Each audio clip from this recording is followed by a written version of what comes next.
Hello दोस्तों, welcome back to my YouTube channel. एक बार फिर आप सभी का स्वागत है। आज मैं एक बहुत ही प्रसिद्ध स्थान के बारे में आप सभी को कथा सुनाने वाला हूँ। उम्मीद है ये वीडियो आप सभी को जरूर पसंद आएगा, और पसंद आएगा तो कृपया लाइक, शेयर, कमेंट और चैनल को सब्सक्राइब करना ना भूलें। जी हाँ दोस्तों, आज मैं आप सभी को सुनाने वाला हूँ चमत्कारिक श्री मेहंदीपुर बालाजी महाराज की संपूर्ण कथा।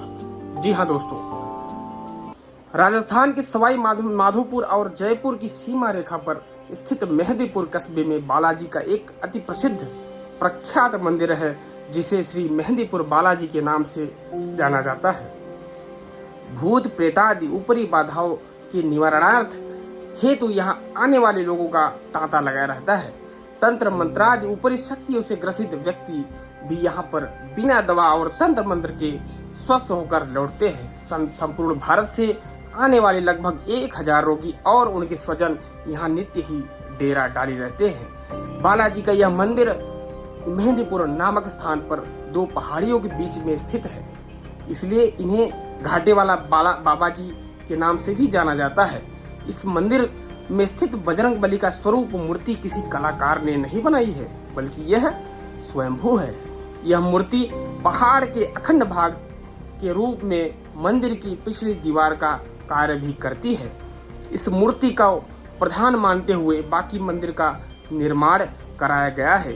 इस मूर्ति के सीने के बाईं तरफ एक अत्यंत सूक्ष्म छिद्र है, जिससे पवित्र जल की धारा निरंतर बह रही है। यह जल बालाजी के चरणों तले स्थित एक कुंड में एकत्रित होता रहता है, जिसे भक्तजन चरणामृत के रूप में अपने साथ ले जाते हैं। यह मूर्ति लगभग 1000 वर्ष प्राचीन है, किंतु मंदिर का निर्माण इसी सदी में कराया गया है। मुस्लिम शासनकाल में कुछ बादशाहों ने इस मूर्ति को नष्ट करने की कुचेष्टा की थी, लेकिन वे असफल रहे। वे इसे जितना खुदवाते गए, मूर्ति की जड़ उतनी ही गहरी होती गई। थक हार कर उन्हें अपना यह कुरूप प्रयास छोड़ना पड़ा। ब्रिटिश शासनकाल के दौरान सन 1910 में बालाजी ने अपना सैकड़ों वर्ष पुराना चोला स्वतः ही त्याग दिया था। भक्तजन इस चोले को लेकर समीपवर्ती मंडावर रेलवे स्टेशन पर पहुंचे, जहां से उन्हें चोले को गंगा में प्रवाहित करने जाना था। ब्रिटिश स्टेशन मास्टर ने चोले को निःशुल्क ले जाने से रोका और उनका वजन करने लगा, लेकिन चमत्कारिक चोला कभी मन भर ज्यादा हो जाता और कभी 2 मन का हो जाता। असमंजस में पड़े स्टेशन मास्टर को अंततः चोले को बिना लगेज ही जाने देना पड़ा, और उसमें भी उस स्टेशन मास्टर ने भी बालाजी के चमत्कार को नमन किया, प्रणाम किया। इसके बाद बालाजी को नया चोला चढ़ाया गया। यज्ञ हवन और ब्राह्मण भोज एवं धर्म ग्रंथों का पाठ किया गया। एक बार फिर से नए चोले से एक नई ज्योति दीप्यमान हुई। यह ज्योति सारे विश्व का अंधकार दूर करने में सक्षम है। श्री बालाजी महाराज का अलावा यहाँ श्री प्रेतराज सरकार और श्री कोतवाल कप्तान भैरव की मूर्तियां भी हैं। प्रेतराज सरकार यहाँ दंडाधिकारी के पद पर आसीन है, वहीं भैरव जी कोतवाल के पद पर यहाँ पर आने वाले सामंजस्य को ज्ञात होता है कि भूत प्रेत आदि किसी प्रकार मनुष्य को कष्ट पहुंचाते हैं, और किस तरह सहज ही उन्हें कष्ट बाधाओं से मुक्ति मिल जाती है। दुखी ग्रस्त व्यक्ति को मंदिर पहुंचकर तीनों देवगणों को प्रसाद चढ़ाना पड़ता है। बालाजी को लड्डू, प्रेतराज सरकार को चावल और कोतवाल कप्तान भैरव को उड़द का प्रसाद चढ़ाया जाता है। इस प्रसाद में 2 लड्डू रोगी को खिलाया जाता है और शेष प्रसाद पशु पक्षियों को डाल दिया जाता है।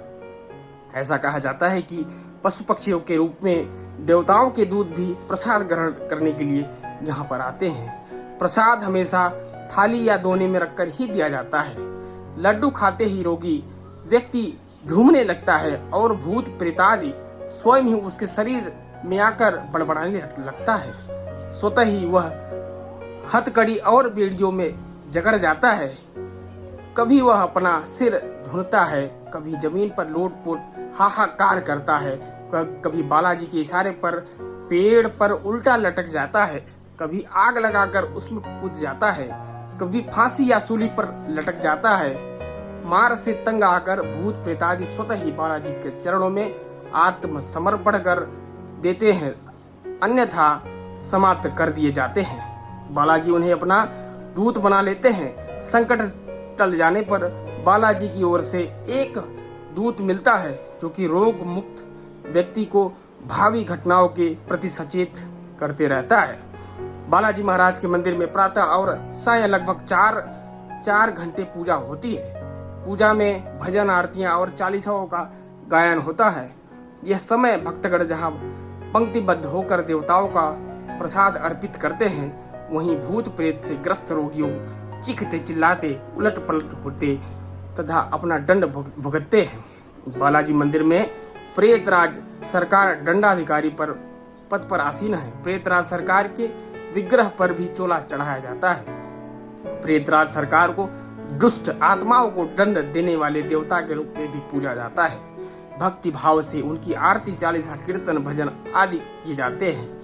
बालाजी के सहायक देवता के रूप में भी प्रेतराज सरकार की आराधना की जाती है। पृथक रूप से उनकी आराधना उपासना कहीं नहीं की जाती है, नहीं उन्हें कोई मंदिर है। वेद, पुराण, धर्म ग्रंथ आदि में कहीं भी प्रेतराज सरकार का उल्लेख नहीं मिलता है। प्रेतराज श्रद्धा और भावना के देवता हैं। कुछ लोग बालाजी का नाम सुनते ही चौंक पड़ते हैं। उनका मानना है कि भूत प्रेतादि बाधाओं से ग्रस्त व्यक्ति को ही वहां जाना चाहिए। ऐसा सही नहीं है। कोई भी जो बालाजी के प्रति भक्ति भाव रखने वाला व्यक्ति है, इस तीनों देवों का आराधना कर सकता है। अनेक भक्त तो देश विदेश से बालाजी के दरबार में मात्र प्रसाद चढ़ाने के लिए नियमित रूप से आते हैं। किसी ने सच कहा है कि नास्तिक भी आस्तिक बन जाते हैं। मेहंदीपुर दरबार में प्रेतराज सरकार को पके चावल का भोग लगाया जाता है, किंतु भक्तजन प्रायः तीनों देवताओं को बूंदी के लड्डू को भोग लगाते हैं। प्रेम श्रद्धा से चढ़ा हुआ प्रसाद बाबा सहर्ष स्वीकार करते हैं। उम्मीद है ये वीडियो आप सभी को जरूर पसंद आया होगा। इस ज्ञानवर्धक वीडियो को अपने सगे संबंधी और रिश्तेदारों तक जरूर पहुंचाएं और लाइक, शेयर, कमेंट और चैनल को सब्सक्राइब करना ना भूलें। बहुत बहुत धन्यवाद।